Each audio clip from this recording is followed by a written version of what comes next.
Olivia Grant pressed her palm against the cold glass and watched the alien structures drift past. Metal and crystal twisted together in ways that made no sense to human eyes. She had studied these designs for years, but seeing them in person felt different, wrong somehow, like looking at a building that forgot which way gravity should pull. "They really don't want us here," Raymond Park said behind her. He held a data pad filled with alien languages, his fingers tracing symbols that looked more like art than words. "I've been reading their cultural files. Every single species on the Council evolved on worlds with half our gravity. Most of them never had predators larger than a rabbit. And we come from a planet that actively tries to murder its inhabitants," Olivia replied. She turned away from the viewport. Makes sense they'd be nervous. The Meridian hummed around them as it approached the docking ring. Outside, ships from a dozen worlds waited in perfect formation. Not military vessels. The Council had no military. These were pleasure craft, science vessels, cargo haulers. Species that had known peace for so long they forgot what war looked like. Lieutenant Daniel Foster walked onto the observation deck, his boots echoing in the quiet space. "Ma'am, we're 10 minutes from docking. The Council is ready for us. How do I look?" Olivia asked. "Like someone who survived Earth," Daniel said with a slight smile. That should scare them enough. The docking procedures took longer than expected. Alien systems didn't communicate well with human technology. Too much redundancy in human designs, the Council technicians complained. Too many backup systems for backup systems. They didn't understand that on Earth, if something could fail, it would fail, usually at the worst possible time. Council Station Gamma spread out before them as they walked through the arrival terminal. Beings of every shape moved through corridors that shifted colors based on mood and purpose. Crystalline creatures that sang instead of spoke. Flowing entities that existed partially in water tanks mounted on mobile platforms. Insect-like beings whose compound eyes reflected everything in fractured rainbows. And then there were the humans. 5 of them, walking upright with heavy steps that came from living under stronger gravity, breathing air that most species would find toxic with its high oxygen content, existing in a temperature range that others considered extreme. The Council chamber was enormous. 7 platforms hung suspended in open space, each holding a representative of the eldest species. Below them, hundreds of smaller platforms hosted delegates from younger civilizations. The humans were directed to a platform near the bottom. New arrivals always started at the bottom. Ambassador Thelian spoke first. The crystalline being's voice resonated through the chamber, translated into hundreds of languages simultaneously. "We welcome humanity to the Galactic Council. Your species has passed the required period of observation. 200 years ago, we placed Earth under quarantine because your world was deemed too dangerous, too violent, too unpredictable." Raymond leaned close to Olivia. "Here comes the but part. But," Thelian continued, "times change. The Council recognizes that humanity has matured. Your violent tendencies have been channeled into exploration and industry. We grant you provisional membership." Applause echoed through the chamber, polite, measured, the kind of applause given at formal ceremonies. Olivia didn't trust it. 200 years of isolation and suddenly they were welcome? Something was wrong. The ceremony continued with speeches and presentations. Each elder species offered wisdom to the newcomers. Don't expand too quickly. Respect established territories. Violence is never the answer. Peace is the only path forward. The same lessons they'd probably given to every new member for thousands of years. Finally, Olivia was allowed to speak. She walked to the center of her platform, aware that hundreds of alien eyes watched her every movement. "The people of Earth thank the Council for this opportunity. We know our world is harsh by your standards. We know our history is violent, but we've learned from our mistakes. We're ready to contribute to galactic civilization." More polite applause. The ceremony was ending.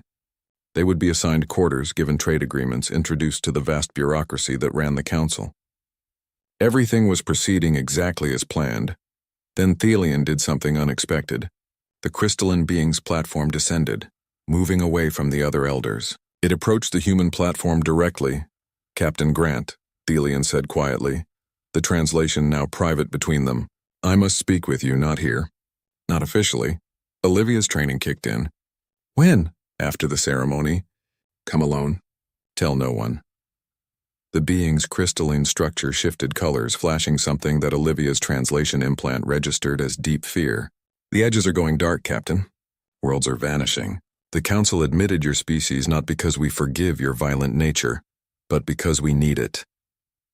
Before Olivia could respond, Thelian's platform rose back to its position among the elders. The ceremony concluded moments later with traditional music that sounded like wind chimes in a hurricane. As the delegates dispersed, Raymond touched her arm. "What did Thelian say to you?" "Nothing good," Olivia replied. She watched the crowds thinning, saw Daniel organizing their security detail, noticed how the other species gave humans extra space when passing. Fear and curiosity mixed in their alien expressions. "We need to find out what's really happening here." 2 hours later, Olivia stood in a private chamber deep within the station. Thelian waited there along with data screens showing star maps. Entire sectors were marked in red. Dozens of systems. Hundreds of worlds. "This is Haven's Gate," Thelian said, pointing to a system on the outer rim. "Population 12 million. 3 days ago, all communication ceased. No distress signal. No warning. Complete silence. Equipment failure," Olivia suggested. "That's what we told ourselves the first time. And the second. And the 10th. Thelian's colors shifted to something dark and cold. "This is the 14th world to go silent in 6 months. We've sent investigation teams. None have returned. What do you think is happening?" "I think something old has woken up," Thelian said. "Something that existed before the Council. Before civilization. We have ancient warnings in our oldest archives. Stories of darkness that consumes everything. We always thought they were myths, and now we need someone to investigate who won't panic. Who won't break when faced with the unknown. Someone from a world so dangerous that cosmic horror is just another Tuesday." Thelian turned all its crystalline eyes toward Olivia. "We need Deathworlders, Captain Grant. We need humans." The station shuddered. Alarms began wailing in alien frequencies that made Olivia's teeth ache. Emergency broadcasts flooded every channel. On the data screens, another system marker turned red. Haven's Gate had gone completely dark. "Your ship departs in 3 hours," Thelian said. "Find out what's taking our worlds, Captain. Find out and stop it. Because if you can't, nothing else in this galaxy can." Olivia looked at the star map, at the spreading darkness on the outer edges of known space, and felt something cold settle in her stomach. They'd spent 200 years trying to prove humanity wasn't dangerous anymore.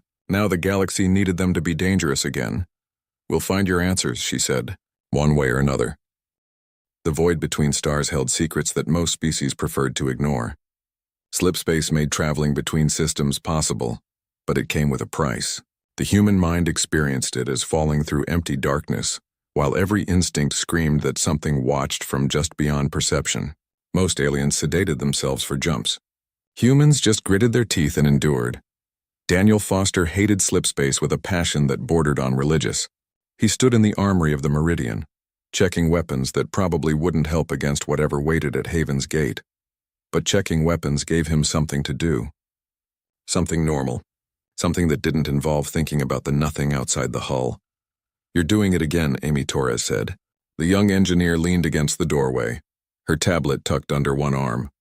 "That thing where you organize the same equipment 3 times because you're nervous." "I'm not nervous. I'm prepared. There's a difference." "Sure there is." Amy walked to the weapons rack and picked up one of the new resonance generators. The device looked like someone crossed a rifle with a musical instrument. Council scientists had rushed them into production based on ancient designs that barely worked. "Think these will actually do anything?" "Raymond seems to think so. Something about disrupting energy patterns that shouldn't exist." Daniel took the generator and checked its charge. "I just hope we don't find out the hard way." The ship shuddered as it dropped from slipspace. One moment they existed nowhere, the next they were somewhere. Daniel's stomach took a few seconds to catch up with the rest of him. He grabbed the wall until the feeling passed. "All hands, this is the captain." Olivia's voice came through the intercom. "We've arrived at Haven's Gate. What we're seeing doesn't make sense." "Everyone to their stations," Daniel ran. His boots pounded against metal floors as he made his way to the bridge. Other crew members were moving too, all of them feeling the wrongness that came with Olivia's tone. She didn't scare easily. If something bothered her, it bothered everyone. The bridge view screen showed Haven's Gate Station. It floated exactly where it should be. Lights glowed in windows. Docking ports stood ready for ships. Everything looked normal except for one detail that made Daniel's blood run cold. Nothing moved. No ships coming or going. No maintenance drones outside the hull. No communication signals. The station just hung there like a ghost ship made of metal and silence. Sensor sweep? Olivia asked. Power is active, Lieutenant Sarah Kim reported from the science station. Life support is running. But I'm not detecting any life signs. Not even bacteria. It's like someone sterilized the entire facility. Raymond stared at his console, fingers dancing across controls. I'm picking up residual energy signatures. They don't match any known technology. The pattern reminds me of something I read in those ancient council archives. Quantum disruption on a massive scale. In simple terms, Doctor, something reached into that station and took everything that was alive. Everything that could think. Then it left without disturbing a single chair or coffee cup. Olivia was quiet for a moment. Daniel, get your team ready. We're going over there. The away team consisted of 6 humans and 1 alien observer. Salis was a chithi, one of the insect species that served as council enforcers. Unlike most council species, the chithi actually had a concept of warfare. Tribal conflicts on their homeworld had given them an understanding of violence that others lacked. It still didn't compare to human experience, but at least Salis wouldn't panic at the first sign of trouble. They crossed to the station in a shuttle. The docking procedure was smooth. Automated systems still functioning perfectly. The airlock cycled without issue. Then they stepped inside and everything felt wrong. Lights hummed overhead. Air circulated with a gentle whisper. Displays showed normal readings, but the silence pressed down like physical weight. 12 million people had lived here. Now there was nothing but absence. Spread out, Daniel ordered. 2-person teams. Stay in constant communication. Mark anything unusual. Unusual turned out to be everywhere. Personal tablets lay on tables, meals half-eaten beside them. Clothing sat folded, waiting for owners who would never return. In one corridor, they found a child's toy hovering in zero gravity where someone had dropped it. The toy still played a cheerful song. Amy picked it up, silencing the music. This is wrong. All of this is wrong. They moved deeper into the station, cataloging the impossible. No bodies, no blood. No signs of struggle. Just things left behind by people who ceased to exist between one moment and the next. In the central hub, Raymond set up scanning equipment. Salis watched with compound eyes that reflected everything in fractured images. The chithi's mandibles clicked nervously, a sound that meant fear in their species. The energy readings are stronger here, Raymond said. This is where it happened. Where they all disappeared. Where what happened? Daniel asked. Before Raymond could answer, the lights dimmed. Not a power failure, but something drawing energy away. The temperature dropped 10 degrees in seconds. Frost formed on metal surfaces, and then they heard it, whispers, not words, not language. Just sound that existed at the edge of hearing, sound that bypassed ears and spoke directly to the primitive parts of the brain that remembered when humans were prey. Everyone back to the shuttle, Olivia ordered. Now, they ran. Training and discipline kept them together, but barely. The whispers followed, growing louder. Shadows moved in corners where no shadows should exist. Salis made a clicking sound that was probably prayer. Daniel glanced back and saw it. Something vast moved through the station behind them. Not physical, not solid, more like the absence of light given form and purpose. It flowed through walls like they didn't exist, reaching toward them with appendages that hurt to look at. Go, go, go, he shouted. They made it to the airlock. Amy's hand shook as she cycled the door. The entity came closer and Daniel could feel its attention on them. Hungry, ancient, patient. The door sealed shut just as something brushed against his thoughts. Cold. So cold. And beneath the cold, a message that wasn't words but understanding. We are coming. We are always coming. You cannot hide from the silence. The shuttle launched with emergency thrust. Behind them, Haven's gate station began to darken. Lights failed in waves spreading from the central hub. Within minutes, the entire structure went dark. On the Meridian, Raymond analyzed the data they'd collected. His hands trembled as he worked. It's called the Silence, he said. The ancient records mention it. An entity that exists outside normal space. It feeds on consciousness itself. Every 50,000 years, it wakes up and consumes civilizations. How do we fight it? Olivia asked. I don't think we can. The previous species tried. They all failed. Alarms screamed across the bridge. On sensors, something massive appeared behind Haven's gate. It didn't match any known classification. Bigger than a planet, darker than empty space. and it was moving toward them. "Jump to slip space," Olivia commanded. "Now!" The meridian tore a hole in reality and fell through. For one terrible moment, Daniel felt the entity following them, reaching into slip space itself, impossible as that should be. Then they emerged in normal space, light years away, but the feeling remained. They'd been marked, seen. The silence knew humans existed now, and somewhere in the dark between stars it was coming for them. Olivia stared at the view screen where stars burned peacefully. "Get me the council. All of them. They need to know what's really happening out here." "And what is happening?" Daniel asked. "The end of everything," Olivia said quietly, "unless we figure out how to stop it." Panic looked different on alien faces. Raymond had learned this over the past 3 days as the council gathered in emergency session. Some species changed colors. Others released chemical signals that smelled like burning metal. A few simply froze, their evolutionary response to danger being absolute stillness. But the result was the same across all of them: terror. He sat in the observation gallery above the council floor, watching ambassadors argue in a dozen languages. Beside him, Olivia maintained the calm expression she wore when she wanted to hit something. Below on the main floor, Ambassador Thelian was trying to restore order. "This changes nothing," an Ashiran elder said. Its crystalline body pulsed with agitated colors. "The protocols are clear. We retreat to core worlds. We activate the shields. We wait." "Wait for what?" Olivia's voice cut through the chamber. She'd been granted temporary speaking privileges after the Meridian's report. "You're talking about abandoning billions of people, entire civilizations on the frontier." "We are talking about survival," another elder replied. This one was Morellin, its aquatic body suspended in a mobile water tank. "The silence has come before. It will feed and then sleep. This is the cycle. Some must be sacrificed so the whole may endure." Raymond stood up. "May I address the council?" Thelian nodded. "Dr. Raymond Park of Earth, the council recognizes you." He walked down to the main floor, feeling hundreds of eyes on him. Public speaking had never been his strength, but some things needed saying. "I've spent the last 72 hours reviewing your ancient archives, the restricted files you don't share with new members. I found records of 3 previous silence events. Each time, civilizations fell. Each time, the council retreated and survived. But there's something in those records you seem to have missed." "Speak plainly, human," an elder demanded. "One species survived direct contact with the silence, not by hiding, by fighting. The records are fragmented, but they describe a primitive race that used aggressive neural patterns to confuse the entity. Sound familiar?"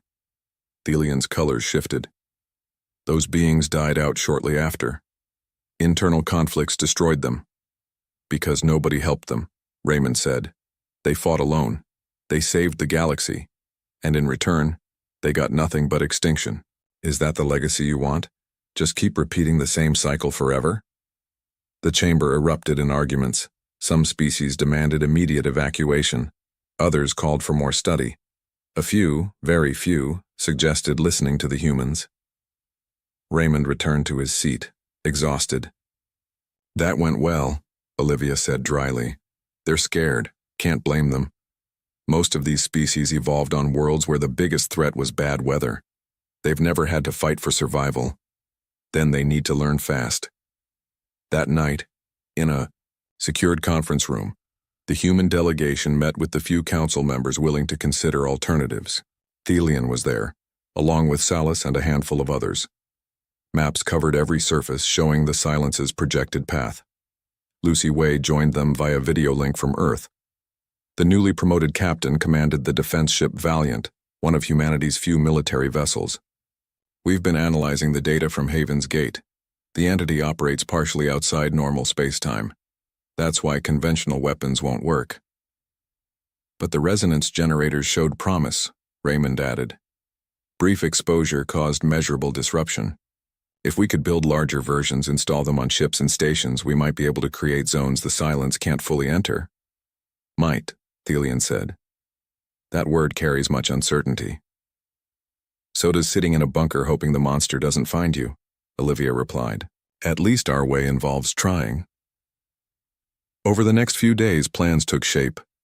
Earth's industrial capacity, built to survive on a hostile world, could manufacture resonance generators faster than any council facility. The design required rare materials, but the Chithi knew where to find them. Other species contributed what they could. Not all council members agreed, but enough did to make a difference. Daniel worked with engineers from 6 different species, teaching them human military doctrine. It was strange watching beings who'd never held weapons learning about tactics and strategy. Some took to it naturally. Others struggled with concepts like acceptable losses and strategic retreats. "Your people are comfortable with death," Salis observed one day. They stood in a training facility watching human soldiers run combat drills. "It does not frighten you the way it frightens us." "It frightens us plenty," Daniel said, "but we live with it. Earth taught us that nothing lasts forever. You either accept that and keep moving, or you curl up and wait for the end." "Is that why you fight? Because you have accepted death?" "No. We fight because we haven't accepted it for anyone else. There's a difference." Salis clicked mandibles thoughtfully. "I begin to understand why the Council feared your species, and why they now need you." 6 weeks after the first emergency session, humanity unveiled its response. The Meridian had been joined by a fleet of converted civilian ships, mining vessels, and industrial platforms. Nothing elegant, nothing pretty, just functional designs built by people who understood that tools needed to work, not impress. The resonance generators mounted on each ship glowed with strange light. Raymond had refined the design based on continuous testing. They still drained power at terrifying rates and caused headaches in anyone standing too close. But they worked. They created fields of chaotic energy that the silence seemed to avoid. Lighthouse stations went up next. Massive platforms that did nothing but broadcast human thought patterns. Aggressive, chaotic, unpredictable. The theory was simple. The silence fed on consciousness, drawn to concentrations of sapient thought like a predator to prey. Human minds, shaped by millions of years surviving on a death world, created patterns the entity had never encountered. Maybe it would find them confusing, maybe even repellent. Maybe was a thin hope to build a defense on, but it was better than nothing. Olivia stood on the bridge of the Meridian looking at the fleet gathered around them. Hundreds of ships, thousands of volunteers from species who decided hiding wasn't good enough. Not a proper military, but it would have to do. "All ships report ready," Sarah Kim announced. "Then let's go make history," Olivia said. "One way or another." They set course for the frontier world of Greenfield. Intelligence suggested the silence would reach it within days. 12 billion Morellan lived there, peaceful farmers who'd never known conflict. The Council had written them off, too far out, too hard to evacuate, acceptable losses. Humanity didn't accept that math. As the fleet entered slipspace, Raymond ran final calculations on his resonance technology. The numbers were clear. They could hurt the silence. They could slow it down. They could maybe even buy time for evacuations. But stopping it completely? That would require something they didn't have yet. A miracle. Or a sacrifice so large it didn't have a name. He looked around the bridge at the crew working their stations. Good people, brave people, all of them volunteering to face something that had destroyed civilizations for millions of years. All of them knowing they probably wouldn't survive. "What are our actual chances?" Daniel asked quietly. Raymond considered lying, considered offering false hope. Then he remembered these were humans, Earth's children. They deserved truth. Honestly, maybe 10%. And that's optimistic. Daniel smiled. "I've survived worse odds."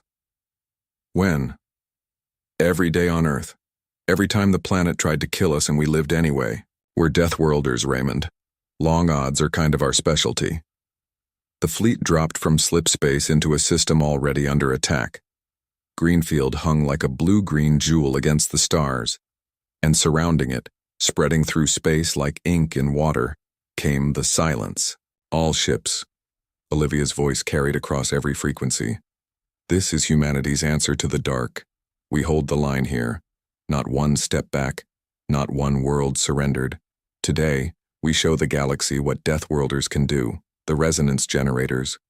Powered up, and for the first time in 50,000 years the Silence encountered resistance it hadn't expected. The battle for Greenfield had begun. Space warfare had rules. Ships maneuvered based on physics and thrust. Weapons needed line of sight and travel time. Tactics relied on position and timing. The Silence ignored every rule humanity had ever learned. It simply existed where it wanted, moving through dimensions that shouldn't connect to normal space. Daniel watched it come on his fighter's display. Not a ship, not even matter in any conventional sense, more like a hole in reality shaped by purpose and hunger. His squadron held position between the entity and Greenfield's orbital facilities. 12 fighters against something that had consumed worlds. The math didn't work, but nobody had taught the Silence about human stubbornness. Resonance generators to full power, he ordered. Let's see if we can make this thing notice us. The generators hummed to life. Energy patterns that hurt to look at directly spread from each fighter. Human thought made manifest through technology. Aggressive, chaotic, everything the Silence wasn't used to encountering. For a moment, nothing happened. Then the entity shifted course. Slightly, barely. But it shifted. It worked. Amy's voice came through the communication channel. She flew wing position, her fighter dancing through space with the confidence of someone who'd grown up in zero gravity. Readings show the Silence is having trouble maintaining coherence near our fields. Then let's give it more trouble, Daniel said. All fighters attack pattern Alpha. Hit it with everything we've got. They dove toward the entity. Resonance generators blazed at maximum output.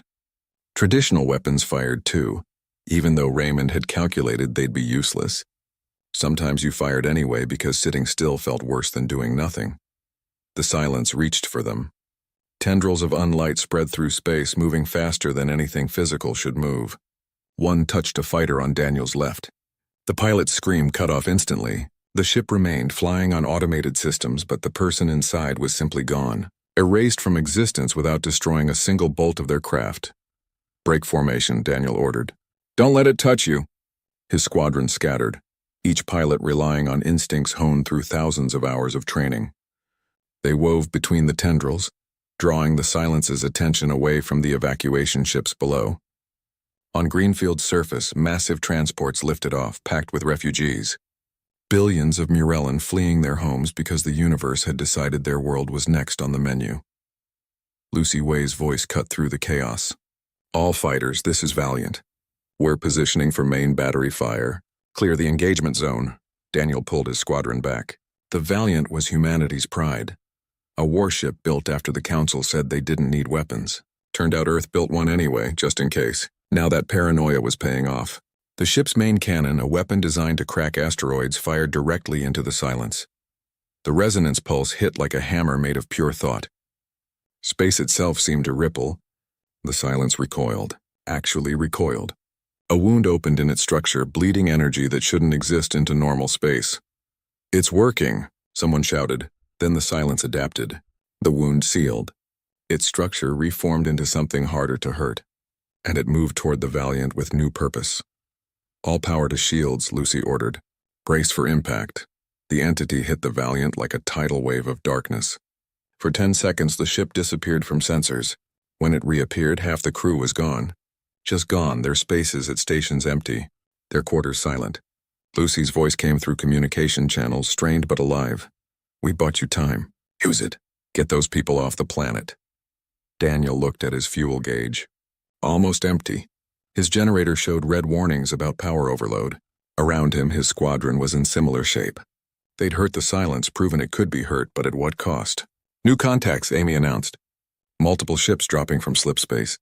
Chithi vessels, Ashiran science ships, even some Morellan defense platforms. They're joining the fight. Hope flickered in Daniel's chest. Other species had seen humanity stand against the impossible. Now they were standing too. Not many, not enough, but more than zero. The battle raged for hours. Ships darted in and out, hitting the Silence with resonance weapons before retreating. The entity consumed some. Others escaped. Slowly, painfully, they learned its patterns. Where it moved faster, where it seemed weaker. How long before it adapted to each new tactic? Raymond coordinated from the meridian, his voice calm despite the chaos. Target the junction points, where its structure connects to normal space. That's where it's vulnerable. Salas led a wing of Chithi fighters in a suicidal charge, their resonance generators burning so bright they created a temporary hole in the entity. Evacuation ships poured through the gap. The Chithi didn't make it back. Their sacrifice bought 5 million lives. On Greenfield's surface, the last transports lifted off. Amy flew escort, her fighter held together with emergency patches and determination. Below, cities went dark as the silence's influence spread across the planet. Oceans froze. The atmosphere began to still. A world dying in minutes. Last transport is clear, Amy reported. We did it. We got them all out. Not all, Daniel thought. Thousands had stayed behind. Too old to travel. Too sick to move. Making the choice to die on their homeworld rather than flee. He'd seen their faces on communication screens. Peaceful, resigned, grateful that others would survive. The silence descended on Greenfield. Within an hour, the planet was lifeless, but 12 billion Morellan lived in the transport ships fleeing to safety. 12 billion lives that the Council had written off as acceptable losses. The fleet regrouped at a distance, counting losses, tending wounds. 40% of the human ships were gone. Every vessel showed damage. Personnel reports came in and each one hurt. Friends, colleagues, people who'd volunteered knowing the odds. Daniel's squadron landed in the Meridian's hangar. He climbed out of his fighter and found he couldn't stop shaking. Adrenaline crash. Combat fatigue. All the things his training said would happen. Amy leaned against her craft, tears running down her face. Around them, other pilots dealt with survival in their own ways. Some laughed hysterically. Others sat in silence. A few threw up. Olivia found Daniel in the pilot's ready room. He was trying to write reports, but the words wouldn't come. How do you document fighting something that shouldn't exist? How do you explain watching friends disappear while their ships flew on empty? You saved 12 billion lives today, Olivia said quietly. We lost 8,000 doing it. I know. I signed their deployment orders. I'll sign the letters to their families. I'll carry that weight until I die. She sat beside him. But Daniel, we proved something today. We proved the silence can be hurt. We proved other species will fight if someone shows them how. We proved that hiding isn't the only option. At what cost? That's the question, isn't it? Olivia stared at her hands. Every war has a price. Earth taught us that. The question is whether we're willing to pay it. News of the battle spread through Council space within hours. Some species called humanity reckless. Others called them heroes. A few quietly began asking how they could help. Not enough. Never enough. But the movement was growing. In the secure conference room, Raymond showed new projections. The silence wasn't stopping. Wasn't slowing. It had adapted to their tactics and was moving toward the next target. And the next? Each battle would be harder. Each stand would cost more. How long before it reaches the core worlds? Thelian asked. Raymond's answer made everyone go quiet. 16 months. Maybe less if it keeps accelerating. And Earth? 8 months. It's coming for us. All roads lead through human space now. Olivia looked at the star map, at the red line showing the silence's projected path. It went directly through humanity's home system. Through the world that had forged them. Through the planet that had taught them to survive impossible odds. Then we stop running, she said. We make our stand at Earth. We gather every ship, every weapon, every resource we have. The silence wants to consume humanity. Let's make sure we give it indigestion. Daniel managed a tired smile. You want to use Earth as bait? I want to use Earth as a fortress. The silence feeds on consciousness. On thought. On the patterns of living minds. Well, Earth has 8 billion minds that spent their entire existence learning to survive things trying to kill them. 8 billion aggressive, stubborn, absolutely unreasonable humans. If that doesn't give the silence problems, nothing will. It's insane, Raymond said. It's human, Olivia corrected, which amounts to the same thing. The fleet turned toward home. Behind them, Greenfield's frozen corpse orbited its sun. A monument to the cost of survival. Ahead, Earth waited. Humanity's cradle. Their forge, their last and greatest weapon against the dark. The stars were going silent, but Earth was about to get very, very loud. Earth looked different when you knew something was coming to kill it. Olivia had seen her homeworld from space dozens of times, but never like this. Never surrounded by weapons platforms and defensive grids. Never with an armada of alien ships holding position between the planet and the outer system. Never with the knowledge that in days or hours everything might end. Luna Base had become the command center for humanity's last stand. The ancient moon colony now hosted representatives from 40 different species. Most of the council had retreated to their shielded sanctuaries. These were the ones who decided running wasn't enough. The ones who chose to fight. Status report, Olivia said, walking into the command center. Her reflection in the reinforced glass showed someone who hadn't slept properly in weeks. None of them had. Sarah Kim gestured to the tactical display. All defensive positions are active.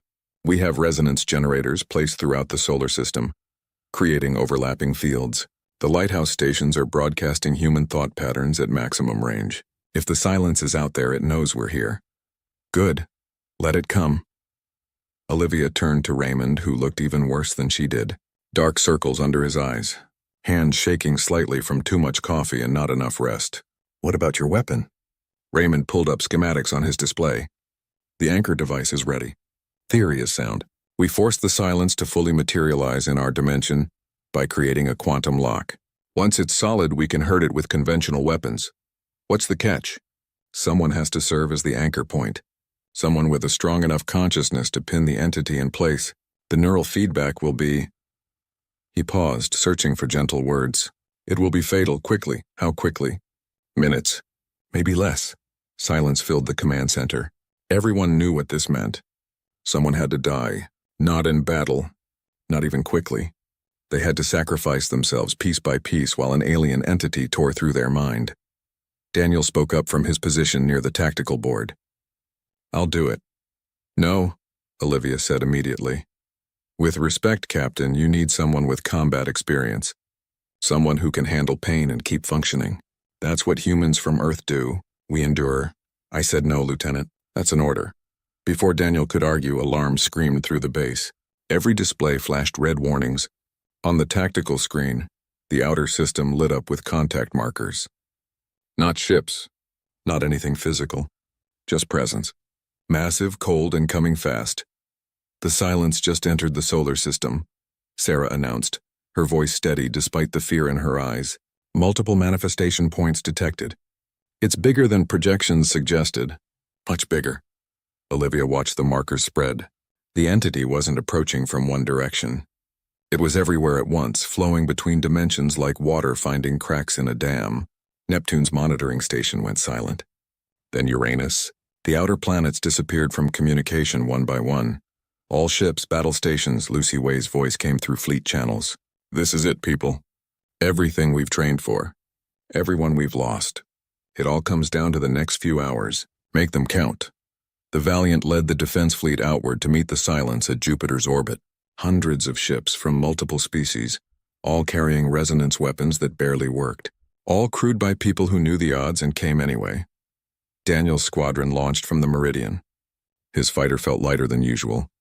They'd stripped everything non-essential to make room for extra generator capacity. Speed and firepower over protection. Classic human thinking. If you're going to die anyway, make it hurt. The silence manifested around Jupiter like fog made of hunger and night. It flowed through the gas giant's atmosphere, consuming anything that thought. Probes, automated stations. Even the simple consciousness of the planet's microscopic life. All of it gone in moments. Target the junction points, Daniel ordered. Make it work for every inch. His squadron dove into the darkness. Resonance generators blazed, creating pockets of light in the void. The silence reached for them with tendrils that existed in too many dimensions. Fighters disappeared. Some exploded. Others just stopped. Their pilots erased while their ships drifted empty. Amy flew beside Daniel, her voice tight with concentration. It's adapting faster than at Greenfield. The patterns that worked before aren't working now. Then we improvise. That's what humans do. They hit the silence with everything. Resonance weapons, missiles, even old-fashioned bullets that shouldn't affect something non-physical. Some attacks worked. Others failed. The entity consumed and learned, growing stronger with each passing moment. Lucy Way pushed the Valiant into close range, her main cannon firing continuously. Raymond, if you're going to use that weapon, now would be good. On Luna Base, Raymond initiated the anchor device. Power flowed from Earth's generators, from solar collectors, from fusion plants on Mars. Enough energy to light a small sun, all focused into a single quantum beam aimed at the heart of the silence. The entity noticed. It turned its attention toward Earth, sensing the trap. And it came fast. "We need someone to anchor it," Raymond said into the communication channel. "I'm uploading the neural interface protocol now. Whoever volunteers has maybe 5 minutes before brain death." "I'll do it," Olivia said. "No, I will," Daniel replied. "I volunteer," Amy added. Dozens of voices spoke up. Human, alien, all willing to die. Raymond felt something break in his chest. These people, these impossible, stubborn, beautiful people, Earth had forged them in fire, and now they were ready to burn for others. "There's another way," he said quietly, then louder. "There's another way. I can distribute the anchor effect across multiple volunteers. It will still kill, but slower. Buy us more time." "How many volunteers?" Olivia asked. "All of them." "Everyone willing." The more minds anchoring it, the stronger the lock. Within seconds, thousands of responses came in. Human pilots, alien soldiers, engineers, scientists, even civilians on Earth who understood what was needed. They all plugged into the neural network Raymond had created, all offering their consciousness to pin the silence in place. The entity materialized. For the first time in its ancient existence, it became solid, physical, vulnerable, and it screamed. The sound wasn't audio. It was thought made manifest.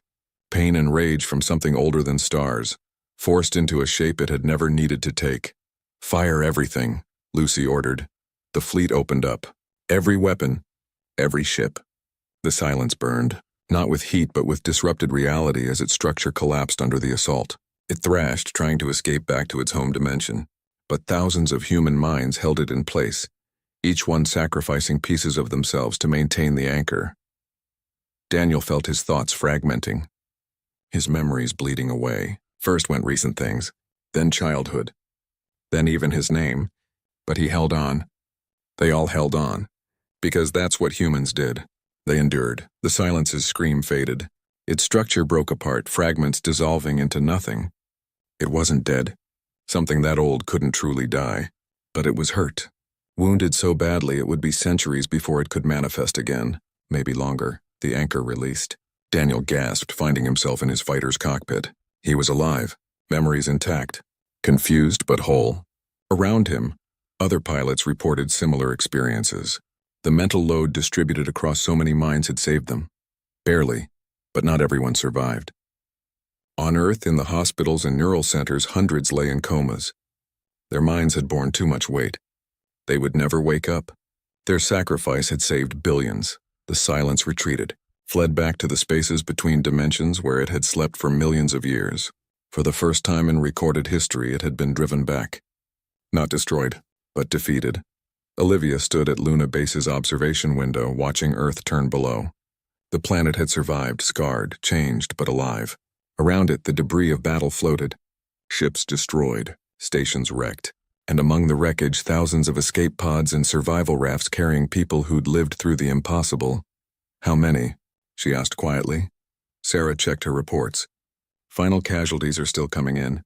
Estimate 40% losses across the fleet. 3,000 in neural comas from the anchor effect. But Earth is intact, 8 billion people alive, and the silence is gone. For now," Raymond added. He looked older somehow, the weight of what they'd done pressing down on him. "It will come back.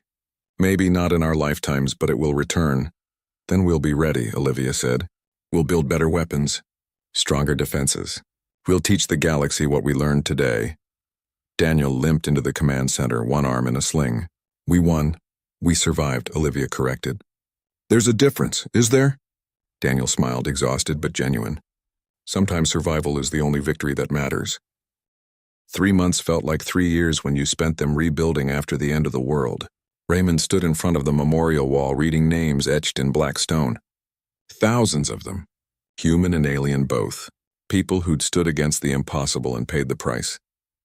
Behind him, construction crews worked on repairs to Luna Base. The damaged sections would take another year to fully restore. Some scars went deeper than metal and stone. "You come here every day," Salas said, approaching on careful insect legs. The Chithi had recovered from injuries sustained in the final battle, but walked with a slight limp now. "A reminder of the cost. Someone should," Raymond replied. "Someone should remember them. All the galaxy remembers. You ensured that." The Galactic Council had reconvened last week. Their first action was offering humanity complete control of the Council, leadership, resources, anything they wanted. The offer felt hollow. Most Council species were still traumatized, their peaceful existence shattered by the revelation that safety was an illusion and monsters were real. Olivia had rejected the offer. Politely but firmly. Humanity didn't want to rule. They wanted partnership, cooperation, a galaxy where everyone contributed instead of hiding behind shields and hoping problems went away. The compromise was the Sentinel Accord, a new organization dedicated to defending against threats like the Silence, not replacing the Council but existing alongside it, military where the Council was diplomatic, strong where they were peaceful, and led by those who understood that sometimes violence was the answer to violence. Daniel entered the memorial chamber, his arm out of the sling finally. "Captain wants to see us. Says it's important." They walked through Luna Base together. The corridors felt emptier than before.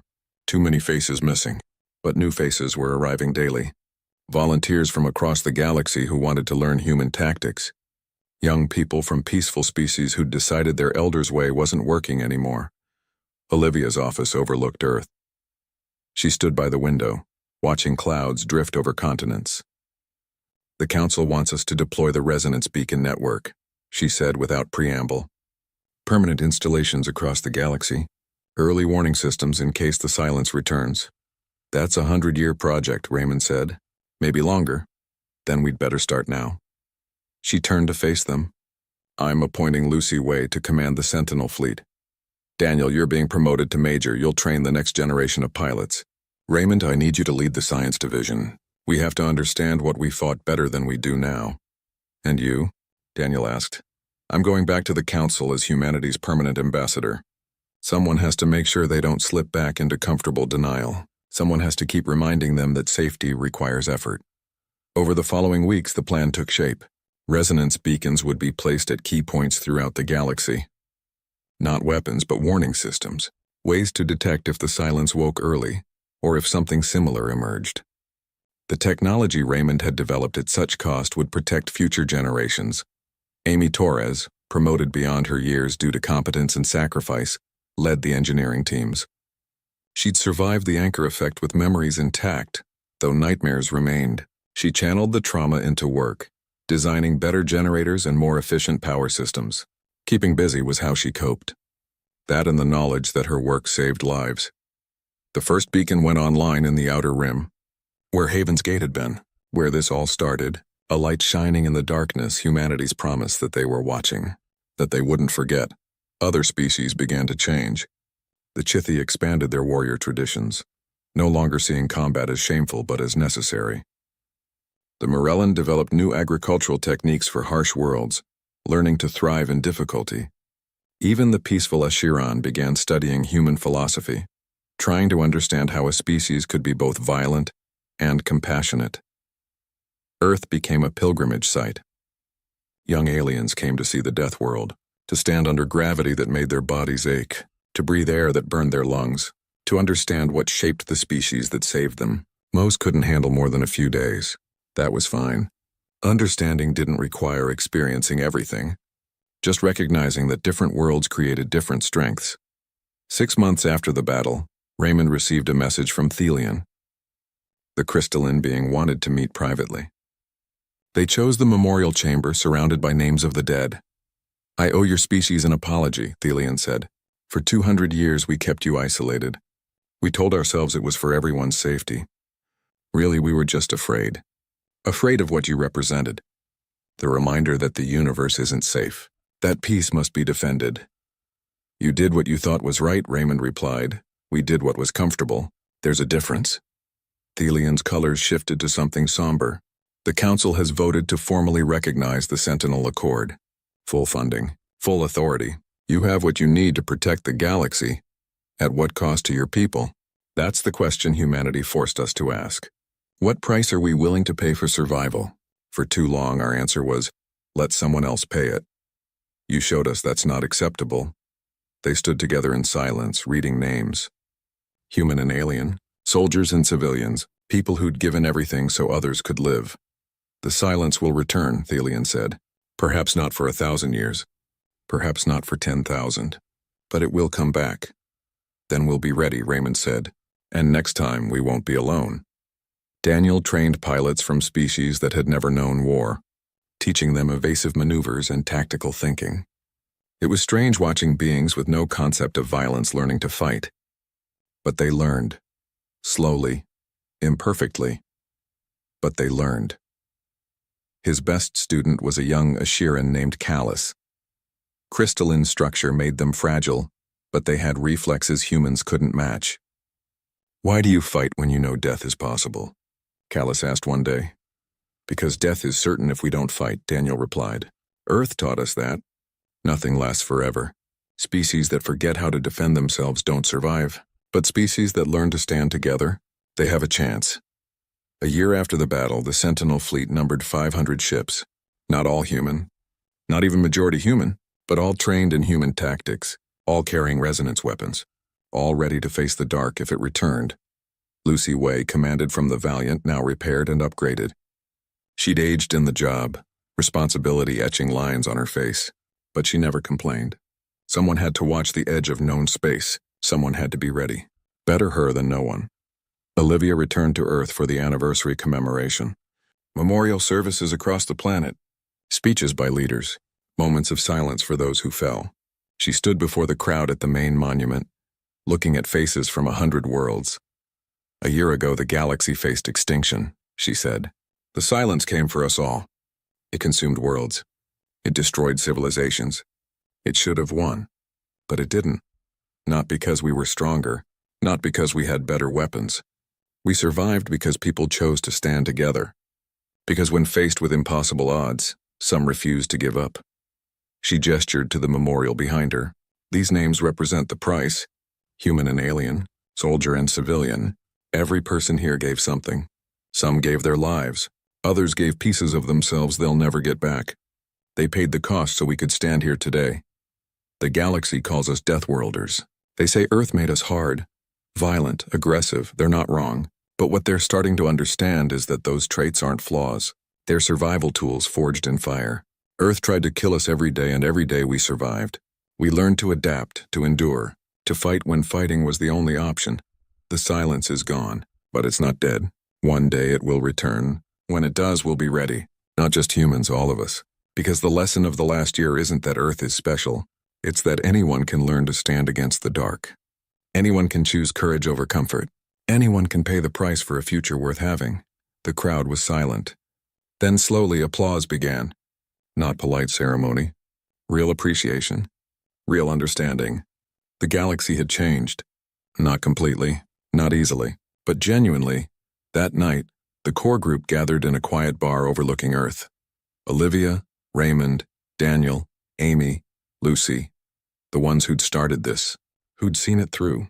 Who bore the scars. Think we made a difference? Daniel asked. Raymond smiled, tired but genuine. We're alive. The galaxy is alive. The silence is gone. I'd say that counts. For now, Lucy added. There'll be other threats. Other fights? Then we'll face them, Olivia said. Together. That's what we learned, isn't it? Alone, we're vulnerable. Together, we're something the universe has to respect. They raised their glasses. No toast, no grand words. Just a moment of understanding between people who'd survived the impossible. Above Earth, the resonance beacons glowed. A network of light spreading through the galaxy. Humanity's gift. Their promise. Their eternal watch against the dark. The stars had gone silent when the silence came. Now they sang again with a sound the universe hadn't heard before. The sound of species working together, learning from each other, standing united against threats no one could face alone. Sarah Kim, now leading the Beacon Project, stood on Luna Base and watched the network extend. Each new beacon was a promise. Each light was hope. The work would continue for generations. She was fine with that. Some jobs were worth a lifetime. Salus returned to the Chithi homeworld carrying human combat manuals and teaching methods. Their people were adapting, finding strength they didn't know they had. Other species would do the same, slowly, with setbacks. But the change had begun. On Earth, children played in parks rebuilt from battle damage. They grew up knowing the galaxy was dangerous but also knowing it could be defended. They would be the next generation of guardians, ready to pay the price their world prepared them to pay.